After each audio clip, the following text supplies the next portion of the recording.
Down in the basement, and I'm doing something different.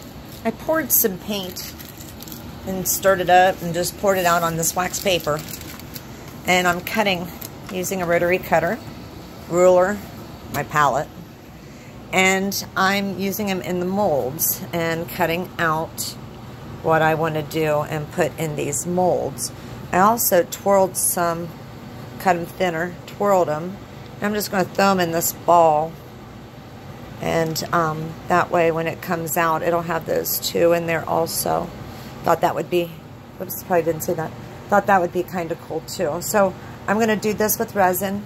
I filled up the two little bases with pieces that I had cut out. And I just did to the size and the width and put them in there. And I'm going to resin them around them. And then I will show you the results.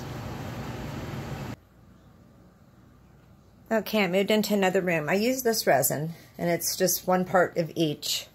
Home Depot glaze coat. I use my fire to blow out the bubbles. And then here's what I did. I ended up putting a little bit of blue glitter in it.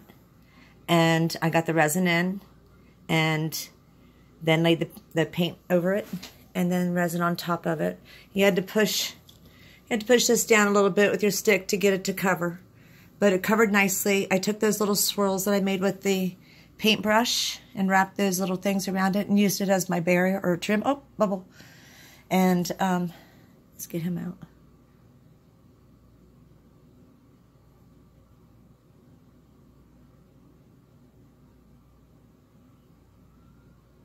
There we go. Got the bubble.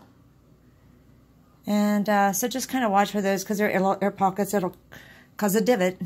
And so we'll let them dry and see how they turn out. It'll be a couple hours. But we'll be able to pop them today. I can't wait to see them.